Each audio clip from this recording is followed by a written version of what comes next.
In a studio that's in a basement comes the epic story of how two friends changed the future of the movie podcast game forever. The reviews are in. Boys Life magazine gives the High Sci podcast 4.5 acorns. The Daily Bugle says, these guys are super legit. And Pope Francis declares the podcast as life-affirming. From the kid who tried to get smart with David Spade and got fucking old. You're still out. You're still bad. And the guy who can name all four Baldwin brothers. Alec, William, Daniel, and the baby boy, Stephen. Live from the studio of his parents' basement. The Have You Seen It podcast. Welcome back to the Have You Seen It podcast. My name is Mason Knight. Sitting across from me is the one, the only Cash Krause. How you doing, Cash? I'm doing. I'm living on this scorcher. It is a hot day. It's going to be a hot weekend here in Washington State. Yeah, avoid it if you can. Yeah, absolutely. Don't travel here. Avoid it at all. Well, the heat's just not the only concern here. If you go up to Seattle, King County, Snohomish County, you're going to be dealing with a lot of cases. Yeah, well, I feel like that's damn near everywhere at this point. Yes. I feel like every state you can go do a hot zone. Yeah, there's a hot spot somewhere in each state. Absolutely. There's a few, though, that you should avoid. Arizona, Florida. Georgia, maybe. I hear they're opening up their schools, getting that going. Kids are getting coronavirus left and right. They say, keep them open. Keep them going. We don't need masks. They're kids. One thing about kids is we got a lot of them. Well, dude, and how are you going to force 500 students to wear masks at all times? You know, when they had no, restraints or anything. Did you see those pictures in Georgia? Well, fuck, you can enforce kids not wearing fucking spaghetti straps and dresses. You can enforce masks. I guess you can enforce masks in the hallways. Yeah. At least in the hallways, man. But the reason why I said that, though, is because that picture that was shown, none of those kids were wearing masks in that Georgia school. I couldn't believe it. I saw one today, and it was fucking not a single white person was wearing a mask, but 3 black kids in the picture all wearing masks. Just not fucking with it. Not fucking with it. Just being responsible. Well, it is a very white person thing to do, not to wear a mask. Absolutely, yeah. I don't get why. I don't understand. Nor do I. The adjective absolute is usually defined as free from imperfection. Okay. Perfect. The noun absolute is usually Alexa, stop. I don't know what the hell that was say anything about absolute? No. That's a little English fact. It's a little creepy. I mean, we got a podcast going on, and Alexa goes off, starts giving us random definitions. About absolutes. I don't know. that almost made me think the machines were taking over. Yeah, they were. At that moment in time, yelling out random... resetting lights. Resetting lockdown system. Yeah, locking doors. It reminds me of that Disney Channel film. Smart House? Yeah, Smart House. Yeah. Smart House is But great. we are not here to talk about Smart House. Someday we will be. We will. Someday we will review Smart House. Iconic classic film. But today, this is our Foreign Film Friday. Yes, it is. And we're doing another South Korean film and another Kim Jee-woon film. Because once we find a director we like on the high side, we got to look at all of his filmography. We stick to him. We do. We stick to him. So last week we did I Saw the Devil. Awesome. Fucking fantastic. Go see our review for that. We posted it last week. Just an awesome film all around. If you haven't seen it, go watch it. So dark. Yeah. So fucking brutal, gruesome, gory. Don't watch it if you have if you don't have a strong stomach. Yeah, if you got a weak stomach, you're not into the whole don't murdered. Get a big plate of spaghetti. No. And sit down and start don't eat eating. a steak either. No, not. You might start second guessing and your don't steaks. eat it completely raw either. No. I'll give you that. Well, too. you just shouldn't do that in general. It's probably not the wisest thing to do. But it's creepy. I do like my steak red though. I got to be honest. Just medium rare because I'm an American. Yeah. But not. Not just. I don't think they're cooking their steaks at all. No, they weren't. And there were human steaks as well. We should make. There is a thing called cannibalism. It is a problem. But yeah, I Saw the Devil has all that. If you're interested, it does. And so our review covers all that. Oh, and every gruesome detail. So make sure you go back. So this week though, we're doing another Kim Jee-woon film. We are doing a Western though. It's not a horror thriller, so it's not going to be a bloodbath. No. But we are doing a Western called The Good, the Bad, the Weird. Yes. South Korean Western action film. And it stars Song Kang-ho. It does. From I Saw the Devil.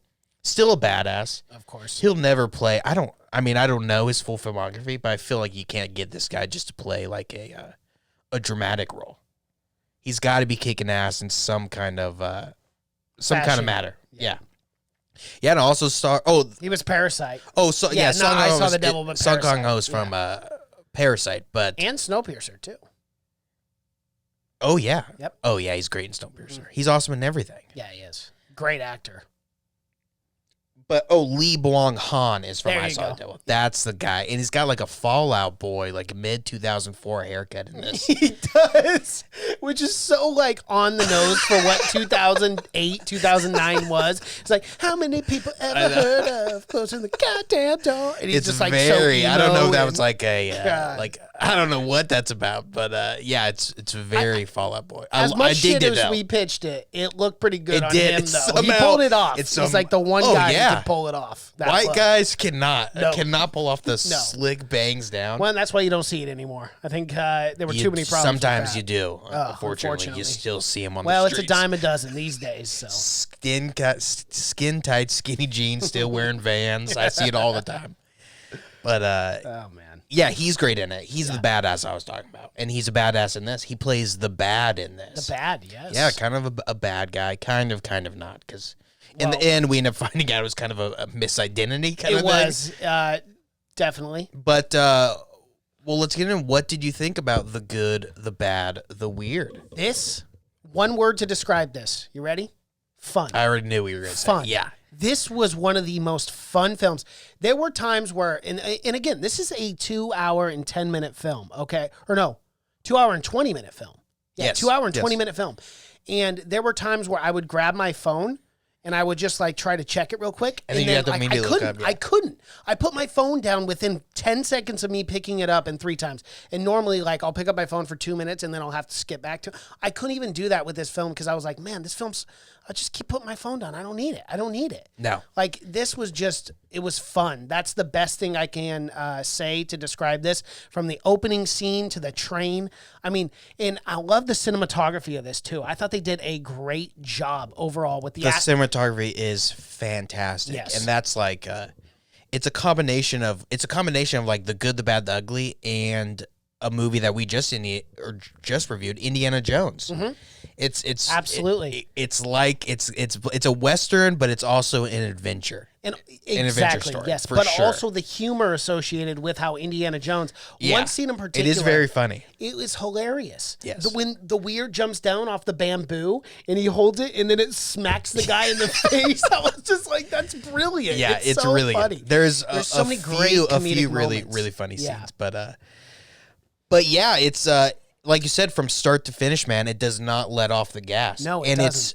it's so well shot where it's like, as far as great westerns go, westerns are always shot. You know, they always have those expansive horizon shots, but this is shot just as well as any western. It looks so good, especially when it will be like a camera stationary on like a hall, and then a character will run down the hall or something and slam into a door.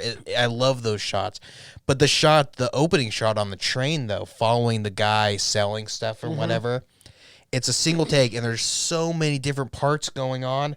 Where like the guy bursting through the door saying free Korea, and the soldiers like beating him down, but the camera continuing along throughout the entire train shows you kind of every train car. I love that. Yeah, I thought it was awesome. And all the sets and everything looks so good, man. This film was the most expensive South Korean film of 2009. Yeah. And you can tell, it's crazy it was only made for $10 million. I can't believe Because the that. sets, That blows they me go all over the away. place, and the sets look so, the train looks so straight out of 1939, and even like the Ghost Market. The Ghost Market looks fucking awesome. Awesome, incredible. How about the practical effects in this film? The squibs look great. The action choreography with the knife stabs looked phenomenal. That one scene in particular where I think his name is Cheng Wei or whatever keeps getting stabbed over and over and over by the bad. And That it's just part like is a awesome. I wrote brutal that part scene. down. Yeah, Yeah. It's But it awesome looks choreography. awesome. Yeah, Yeah, it where really he's just does. slicing him up. just cutting him up, and that part's hilarious too. Where he tries to cut his finger off, and the knife's too dull, and he keeps going. He's like. And the guy behind him is like, we need another knife. Another knife. But that's something this film did so well, is it balanced, because there are a lot of dark themes in this film, obviously, because the bad is just in some ways just a crazed murderer, but it balances it with that humor of like, oh, it's a dull knife. And even while this guy's getting tortured, you can sit there and laugh about it. I don't know. I did like that. I liked it a lot. The comedy definitely works, but there's so many, and you talk about the squibs and everything. There's so many shootouts in this movie. Yeah, I feel like each one of them was different. Exactly. I was gonna say it goes from the rooftop to the desert to a train to a horse, with tanks and stuff. Exactly. Every single one was so fresh to where if there was that much action and it was just the same thing over and over again, it'd get very boring and very tiresome. Yeah. But they managed to change it every single time from ground level to up. Everything was different from every shootout.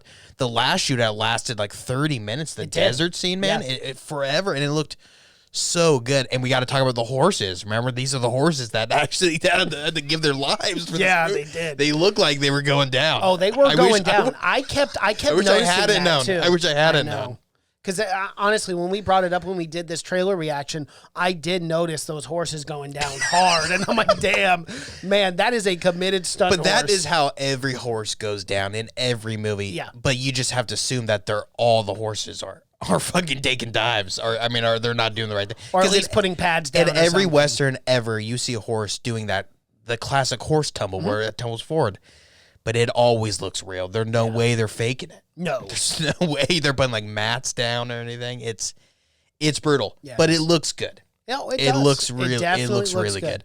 That scene at the very end, with the big shootout in the desert when all the horses, all the Japanese soldiers are and then he's flying the other way and going like slow motion, taking them down one by one. That's a great shot. Well, I swear it's all the real actors on these horses. It doesn't look like actors. What I was going to say. It doesn't. The good, when he's using that double, that boom, it looked phenomenal when he was on the horse. I was like, dude, I believe it. This guy looks like a legit badass. He's just shooting these Japanese soldiers off his horse like it was nothing. And the big guy coming over with the mace or whatever when he was driving the car. It had to have been the guy. It had to have been the actor. It looks so real. I couldn't believe they got them to do all those things. I know. But it looked so good. One thing about this movie is it looks the costumes and everything makes you feel like you're there. 1939 Korea. It feels a few months right before World War II. Oh, yeah, and the Japanese are there, and man, the Japanese are pretty much just in here to be killed. Yeah, pretty much. There's not a lot going on with them other than death. They're just there. There's probably 80 of them to start, and then there's 0 at the end by the time the bad is just going one by one, just picking him off. He probably kills 40 guys at the end. Yeah, he does. I think the total body count was 69. Yeah. And I think someone actually added it up. And probably 51 of those were Japanese soldiers. Definitely. But they were the bad guys back then.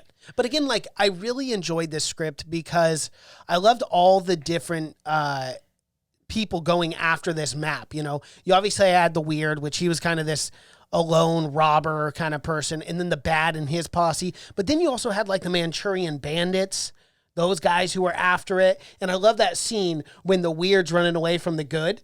And they're like, huh. And they're all just kind of watching from afar. What do you think's going on there? He goes, I think that guy's got the map and he's chasing. Can I say that guy that says that? Great fucking hair. He's like the Korean Elvis. Oh, definitely. He has like a pompadour. And that's not easy to pull off. That guy's out there. And that's one thing about Koreans is they have great fucking hair. They do have great hair. There's something about great hair, great sunglasses. I'm a strong believer that the sunglasses can change a movie. They do that in India too. Yeah. They take the sunglass game very serious. Well, remember that one film? They literally only made one pair for the entire movie. One pair? That is that's so much pressure to even put on the actor. It is. Or the prop department. The stunt crew doing that as well, and you're just like, man, I don't want to break these things. Yeah, I only got one pair. But I really do think it could change the game. When he's in the desert, it's the weird when he puts on sunglasses. Then he takes him up a notch, man. It does. It makes him look fucking cool. It makes him look super fucking cool. But yeah, I love the combination of Western and modern. You know, a lot of guys were on horseback, and there's a lot of like 6-shooters still, but then there's some machine guns. You know, it felt real, but it didn't feel like it ever took itself too serious. Right. With all the different kinds of technology. And again, that just goes back to the balance of this film where you're right. It did not take itself too serious, but at times there were very serious moments in the movie. I don't know. I just think every element that whoever wrote this script or the screenplay did a phenomenal job with being able to balance all of it. Oh, yeah. And like you said before, there's a lot of characters in it, too. Yeah, there are. A ton a of lot of different things going on, which can get confusing. You know, and then you're like, okay, what the hell is going on? But like, even with the ghost market, and they put it together so well to where you could understand the story from each perspective too. And you got people like double crossing, and then we're thinking the finger chopper is the bad. The big reveal at the end where we find out that the weird is actually the finger chopper. Yeah. You know? Big twist. Mm-hmm. Big twist at the end because it's well played too. You know, you don't see it coming because at first the good thinks the weird is the finger chopper, and then he gets him, and then he explains that he's not. It's actually the bad. So they're after him, and then they end up at the end twisting on your head that it is the weird, kind of this slapstick. Definitely the comedic element of the film is the weird. Yes. But then it's like a Kaiser Soze at the end when he's really this maniacal, evil man who used to cut people's fingers off just for fun. And who always finds a way to survive. Yeah, that was kind of his folktale. Exactly. And this whole time he was like this kind of bumbling idiot. Mm-hmm. But then he kind of turns it up and yeah. Yeah, but it was Finger a great chopper. reveal, too, because, again, you look at the weird throughout this whole movie. He's kind of a doofus, kind of a dork. He kind of just seems to get out of people. But then you see that sharp contrast at the end. That's the Kaiser Soze, where yeah. he stops limping, and then he straightens up. He's like, oh, fuck, this guy's evil as shit. Yeah. But yeah, exactly. You can tell. Great acting, too, because you tell right at that moment his whole demeanor changes. Yeah, it does. And he kind of explains how, he got away from Korea. Because this actually isn't set in Korea. No, it's not. It's set in China or Manchuria at the time, but was just China. But yeah, it's not set in Korea the entire time. But yeah, I like that twist a lot. But to go back to how many characters are in this, it's smart storytelling because the story itself is very simple. All these people after a map and looking for a treasure. And I think that's super important when you have so many characters. Like, so many films add in so many characters, but then keep the story so complicated. So it's so many moving pieces that you have to keep track of. But this story was so simple, and that way it could keep adding, you know, the bad, the good, the weird, plus the Manchurian soldiers, and then plus the Japanese as well. Yeah. But again, everyone's after a common goal, so it doesn't convolute It's a treasure. the story. It's super easy. Yeah, one guy has a map, they follow him. Then another guy gets a map, they follow him. Mm-hmm. Everyone's after this map because the Japanese need the map because they need it for Japan, for the army and whatnot. Korea wants it to be to get out of the role of Japan, and then the bad he wants it the bad doesn't really want it. He just wants to kill finger chopper for it. Yeah. And the good doesn't really want it. He just wants to kill the finger chopper, who he thinks is the finger chopper. Yeah. So the only one that really wants it is the Japanese, the Manchurians, and the weird. Yep. Which maybe should have told you that he was a bad guy. Probably. when everyone else was bad. Again, but way to hide it well within the story, within the script, to where you don't see it coming unless you really think about it afterwards. It becomes an afterthought. And I also liked how it didn't end up being like a big pile of gold or anything. It ended up being oil. Just an oil. Yeah. Yeah. Which is the greatest gold in all. It's the gold that keeps on giving. It does. And it almost makes you wonder how that Jing dynasty went away. If they had all that oil, all that crude oil. Oh, yeah. Because that's where they hid it. That was like their last thing before the collapse of their government, which I don't understand how you collapsed when you had all that crude oil. Because you didn't need oil back then. I guess. Oh, yeah, true. I guess. Nothing ran on oil. Yeah. So you didn't really need it for anything. So at that time, 1939, everything was starting to run on oil. So the Jing dynasty didn't really have much. They wanted gold. They wanted actual riches than fucking oil. Yeah, so I mean, that goes way back to the Qing Dynasty. So, I mean, but yeah, I like that it ended up being oil, and then they ended up not being able to do anything with it. I want to see, I know we're jumping ahead, but I immediately wanted to see a sequel. Yes. I feel like this could be a trilogy. As do I. Yeah. I don't know why they didn't. Too. I thought they would immediately where it could just be keep being things like this. Right. Them trying to get rich. We could talk about the Mexican standoff, too, that all three of them had. I love the cinematography during this. I absolutely loved it. It reminded me so much of classic Western films, too. Yeah. I really thought they pulled a lot from classic Westerns while also giving it its own spin, being itself, too.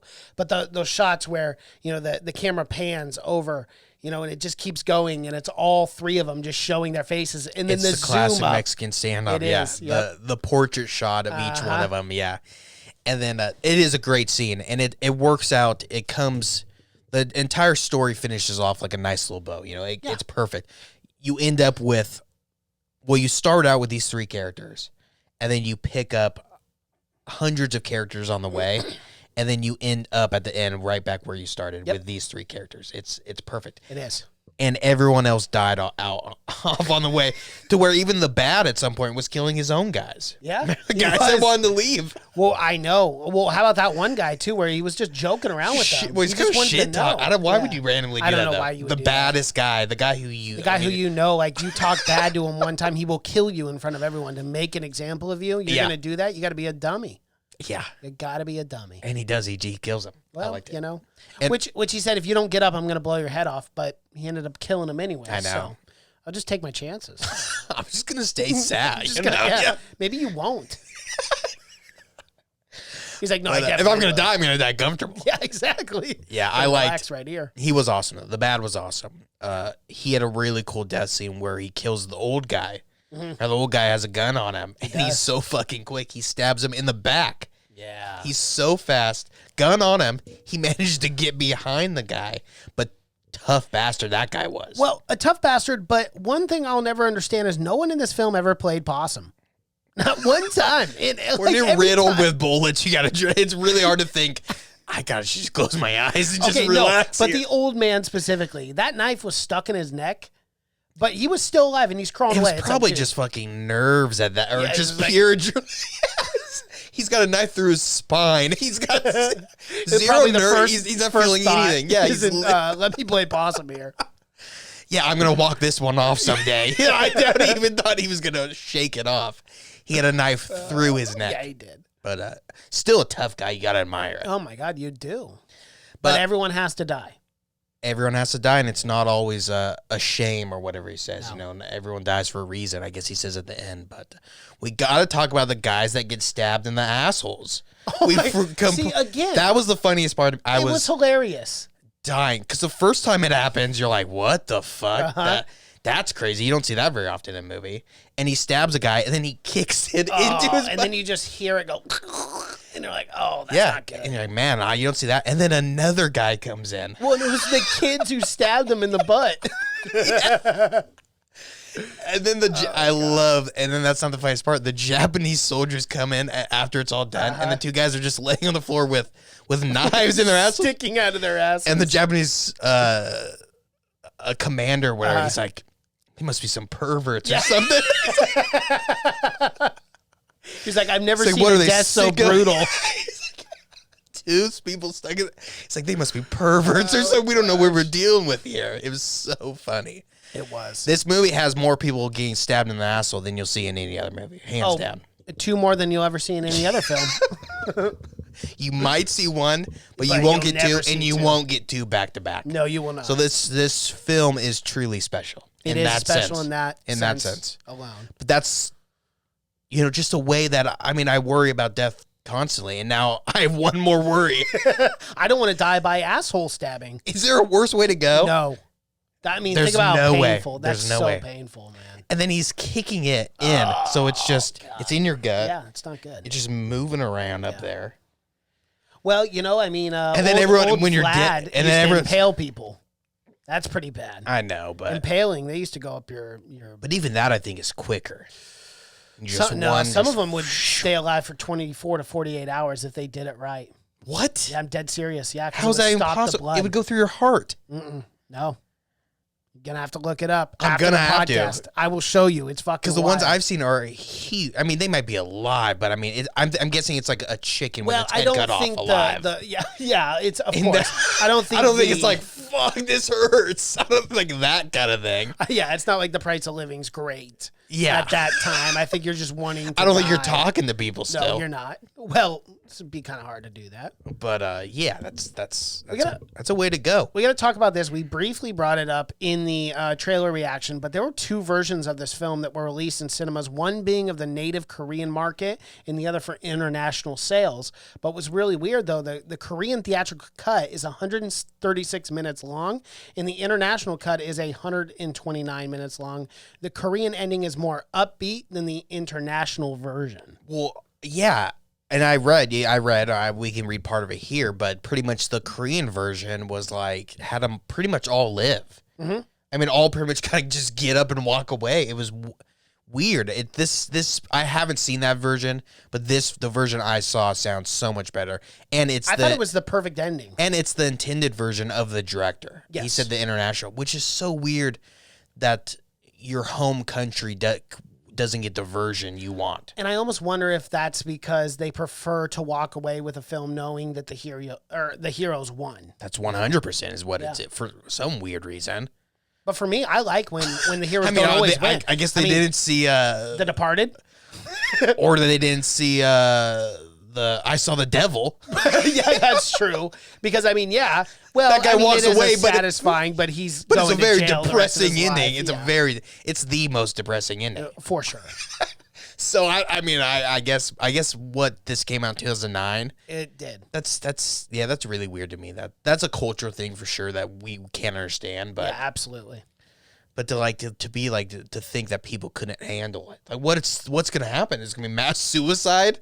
People are so depressed that this movie didn't end the way they wanted it to, that they just they gotta kill themselves or something. I don't get it.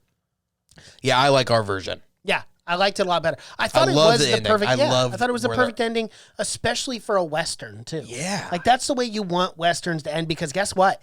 The Western Trail back in the day, that shit did not always end with the hero. That's not realistic. No. You died. You lived a miserable life, and then you died. And they summed it up perfectly in the film where they go, "You're either chasing or the one being chased." Yeah. That's what life is.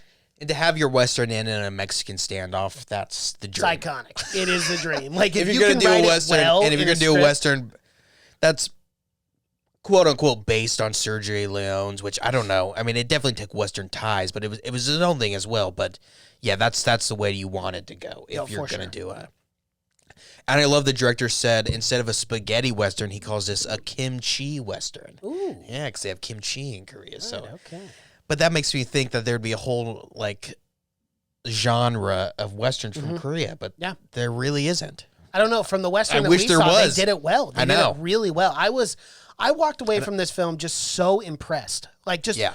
overall 100% impressed with the acting, with the story, with the cinematography, with the dialogue, you know, and I thought it was really funny at parts too. Like I actually walked away from this loving this film. I got to be honest. Yeah, and I'm a huge Western fan. I love Westerns. And this is, again, it is a Western and it isn't because it's 1939. I mean, it was in like a really rural place of Manchuria. So it's Western. They have the train and everything. But it's modern too. But yeah, it ticks off all the boxes for me as far as Westerns go. I love, again, like the shooting, the squibs and all that. My biggest pet peeve is in Western. And that's the biggest problem for me for old Westerns is when someone gets shot, they just fall down. You know, there's nothing.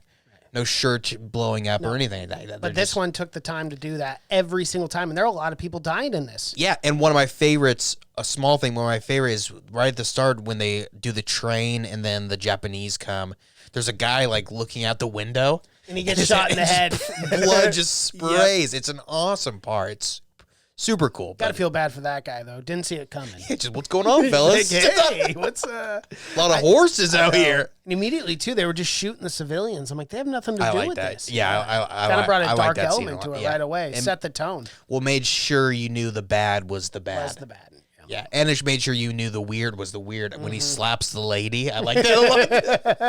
That was so funny when she's like screaming and he's like, he just boom, smacks her. Goes off. People in India would love it. Well, in India would love it, but people who have seen Temple of Doom would also love it and would have wanted Indiana Jones to do that more than 100 times within that film. Well, if Indiana Jones did do that, it would be 2 hours of him beating Just the slapping. shit. Yeah, that's true. It might get a little. I don't know if I want to see that. Actually, it'd become a movie about domestic violence, which would not be as fun. No, it would not be. Not be as fun. Not nearly. But yeah, I love the good, the bad, the weird. If you haven't seen it and you love westerns or adventure movies, then I would say it's worth it. Yeah, I'm serious. I highly recommend this movie. I had so much fun with it. I didn't even want to pick up my phone for a second. Yeah. Just everything about it was just fun. That's how I describe this film. Absolutely. Yeah, I would have to agree. Alrighty. Well, do you have anything else on this? No, I would just recommend it. Yeah. So would I. Highly recommend this film. It was really good. You guys can find this on IFC. If you subscribe, you get a free week trial. At least that's how I watched it. Yeah, same. Which I might check that out. I might check out IFC because they got a lot It's of got good a lot of films. good movies, Yeah, absolutely. So I mean, it's only like $5, so whatever.